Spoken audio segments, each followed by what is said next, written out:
Why your exhaustion is not a badge of honor. It's a business strategy gone wrong. Welcome to Soft Girl Era, the sacred space where strong Black women unlearn survival, rediscover softness, and reclaim the joy, rest, and freedom they deserve without guilt, without apology, and without explanation. I'm your host, LeAnne Dolce, pronounced Dole, like sweet softness whispered in French. And I'm your guide from burnout to boundaries, from doing to being, from strong to soft, and loving every second of it. Today, I had the honor of sitting down with LaTonya Keatz, a visionary leader who is redefining what it means to build success as a Black professional and entrepreneur. LaTonya is helping Black women across the country understand that their soft girl era is not about shrinking, it's about expanding into a version of power that includes rest, boundaries, emotional safety, and joy as non negotiables. Her work is transforming lives, reshaping workplace culture, and giving permission to an entire generation of Black women to lead differently, live fully, and love themselves fiercely. She is not just teaching theory, she is creating movements. She is not just inspiring change, she is architecting liberation. And what she shared with me, what we're about to unpack together today, is nothing short of revolutionary. So let's dive in.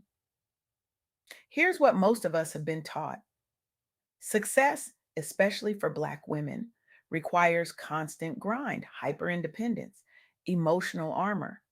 We've been told that if we want to lead, if we want to build, if we want to matter, we have to push harder, work longer, and never ever let them see us rest. We wear our exhaustion like a badge of honor. We call it dedication. We call it ambition. We call it strength. But what if I told you that this version of strength, this relentless grind, is not a strategy for success? What if I told you it's a survival mechanism rooted in systemic oppression and that is costing us our health, our joy, our creativity, our relationships, and our longevity? What if I told you that the very thing we've been taught to worship, hustle culture, is the thing that's slowly killing us? LaTonya Keatz brought a perspective to our conversation that I want you to sit with, really sit with. She said that your soft girl era is not about being less ambitious, less powerful, or less bossed up. It's about radically redefining power so that it includes rest, emotional safety, softness, and support as core business strategies, not personality traits. Let me say that again, because this is the disruption. Rest is not a personality trait. Boundaries are not a personality trait. Softness is not a personality trait. These are strategic tools, high performance tools. And when Black leaders build businesses and careers that honor nervous system regulation, boundaries, and joy, they make better decisions, create more sustainable success, and experience less burnout. So instead of asking, how can I push harder? LaTonya invites us to ask a different question. How can I design my career or business so that my softness, my intuition, my humanity, my need for rest is a competitive advantage, not a liability? This is the shift. This is the recalibration. This is the soft girl era for Black professionals and entrepreneurs. It's not permission to tap out. It's a strategy for longevity, clarity, and generational impact in business and leadership. Now, I know some of you are listening and thinking, that sounds beautiful, LeAnne, but how does that actually work in the real world? How do I build a business or lead a team or show up in corporate spaces while also being soft? How do I protect my peace and still pay my bills? How do I set boundaries and not get labeled as difficult or lazy or unprofessional? I hear you. And that's exactly what we're going to explore today, because LaTonya didn't just give me theory, she gave me proof. She gave me examples of Black women who are living this, leading this, and thriving because of it. Let me introduce you to three women who are rewriting the rules. First, Trisha Hersey. Trisha is a Black woman theologian, artist, and activist who founded the NAP Ministry. Yes, you heard that right. The Nap Ministry. And before you roll your eyes or think this is some cute wellness trend, let me tell you what Trisha is really doing. She is leading a revolution. Trisha's work frames rest as a form of resistance to grind culture and capitalism, especially for Black people. She studied theology and Black liberation traditions and observed how exhaustion in her own life and in her community was normalized, expected, even celebrated. She watched Black women, herself included, grind themselves into the ground in the name of survival. She watched us wear our tiredness like armor. She watched us collapse under the weight of expectations we never asked to carry. And she said, enough. So in 2016, she began hosting collective nap experiences as performance art and liberation practice.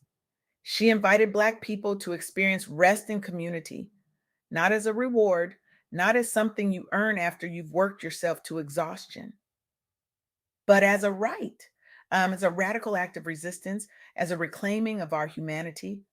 And over time, this expanded into a movement. Today, the NAP ministry reaches a global audience through social media, live events, and Trisha's best selling book, Rest is Resistance, a manifesto. Her work has influenced how organizations and individuals reevaluate work norms.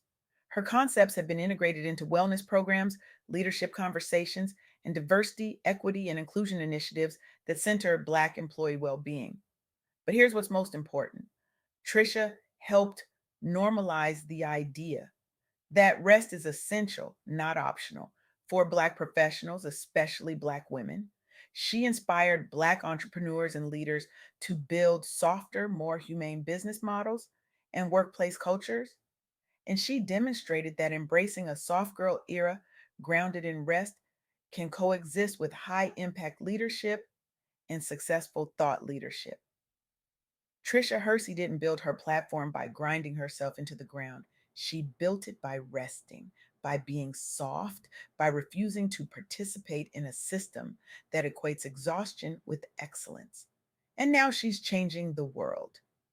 Next, let me tell you about Myleik Teal. Myleik is a Black woman entrepreneur and the founder of Curlbox, a subscription box service for natural hair products. She built a multi-million dollar brand, but what makes her story so powerful is that she did it while speaking openly about boundaries, mental health, and building on her own terms. Before Curlbox, Myleik worked in public relations and saw firsthand how Black consumers and Black women's needs were underserved in the beauty industry. She identified a gap in the market and launched Curlbox in 2012 with a focus on quality products curated specifically for textured hair. But as the face of the brand, she faced pressure to be constantly on, to overextend herself, to work at an unsustainable pace. She navigated intense expectations from customers, partners, and social media while still trying to preserve her mental and emotional health. She felt the weight of being everything to everyone. She felt the pull to say yes when her body was screaming, check, no. So, what did she do? She built a subscription model that allowed the company to scale while maintaining predictable revenue and operational structure. She publicly modeled strong boundaries, such as limiting access to her personal time, being transparent about rest, and teaching other Black women entrepreneurs to build support systems rather than do everything alone. She integrated intentional pauses, reflection, and seasonality into her business, normalizing periods of slower output and recalibration. And the result? Curlbox became a widely known brand in the natural hair community and helped connect Black consumers to major beauty brands. Myleik developed a reputation as a mentor to Black women in business, emphasizing emotional well being, boundaries, and self awareness alongside strategy.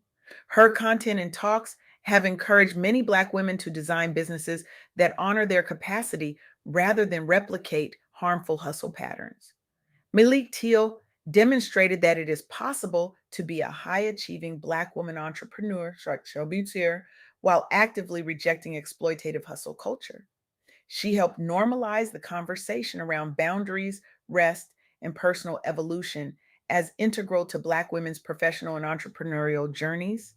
She provided a living example of soft girl era principles, self awareness, boundaries, and sustainable success being applied in real business decisions. And finally, let me introduce you to Morgan DeBaun. Morgan is a Black woman entrepreneur and the founder and CEO of Blavity Inc., a media and technology company created to serve Black millennials. While her company is known for its growth and influence, she has also spoken about intentionally designing company culture, leadership practices, and work structures that allow room for flexibility, wellness, and humanity. Morgan launched Blavity in 2014 after noticing how Black culture and perspectives were often sidelined on mainstream platforms.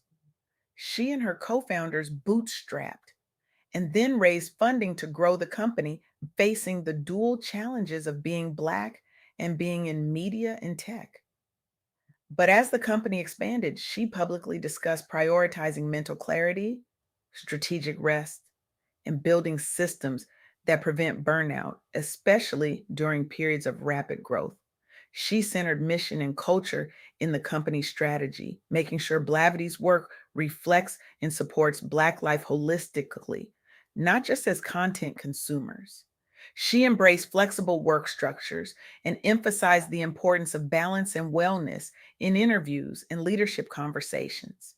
She invested in building a leadership team and operational systems so that she did not have to carry every responsibility alone, allowing space for rest and strategic thinking. And the outcome? Blavity Inc. grew into a multi platform company with brands like Afro Tech and 2190, becoming a central voice for Black millennials in tech, culture, and business. Morgan has been recognized by outlets like Forbes and Essence as a leading Black woman entrepreneur, with a growing influence on how Black founders approach leadership. Her leadership story has encouraged other Black professionals to consider how they can build companies that not only serve Black communities, but also protect the people building them. Morgan DeBaun offered a blueprint for Black founders to build mission driven companies that also respect the well being of their teams. She helped shift narratives around what Black leadership can look like: more collaborative, more human, and less tied to constant visible grind. She reinforced the idea that a soft girl era approach where wellness and humanity are prioritized can coexist with aggressive growth and industry impact. So, what do Trisha, Myleik, and Morgan have in common? They are all Black women who chose softness as a strategy. They chose rest as resistance. They chose boundaries as business decisions, and they are all thriving. Now, here's what LaTonya Keatz wants you to take away from this conversation: three key insights. First, softness is a strategy, not a weakness. As Black professionals, business leaders, and entrepreneurs, your soft girl era can be a business model, a choice to center mental health, boundaries, and emotional well being in how you lead, hire, create, and serve. This looks like designing offers with realistic timelines, refusing urgency based culture, and building teams and partnerships that respect your humanity. Second, you are allowed to build success at a sustainable pace. The grind at all costs narrative often leaves Black professionals overworked, undersupported, and emotionally exhausted. Rest, delegation, and saying no to misaligned opportunities are not unprofessional. They are protective structures that preserve your creativity, clarity, and long term earning potential. And third, your softness can transform not just your life, but your community. When you embrace your soft girl era in entrepreneurship or leadership by modeling healthy boundaries, fair pay, emotional intelligence, and humane work culture, you give your team, clients, and community permission to do the same. Your individual shift towards softness has a ripple effect. It can reshape workplace culture, redefine leadership standards, and create safer space for other Black professionals coming behind you. So here's my question for you. If you decided today that your soft girl era was not a trend, but your new standard, what is one concrete change you would make in your business or career this week to honor your softness? Would you set a boundary? Would you ask for help? Would you raise your rates? Would you schedule real rest? And when will you do it? I want you to write that one change down right now. Commit to a specific day and time to act on it. Share it with an accountability partner, a coach, or a trusted friend. So this isn't just inspiring, but transformative. Because here's the truth: your soft girl era is not about doing less. It's about being more intentional, more grounded, more whole, more you. And the world needs that version of you. Your business needs that version of you. Your community needs that version of you. Your children, your partners, your teams, your clients, they all need that version of you. The version of you that refuses to equate exhaustion with excellence. The version of you that knows rest is not laziness, it's leadership. The version of you that understands softness is not weakness, it's wisdom. The version of you that chooses joy not as a reward for grinding, but as a birthright. So I'm asking you to make a choice today, not tomorrow, not next week, not when things slow down. Today, choose softness, choose rest, choose boundaries, choose you. Because your soft girl era is not coming, it's already here. And it's waiting for you to step into it fully, unapologetically, and powerfully. And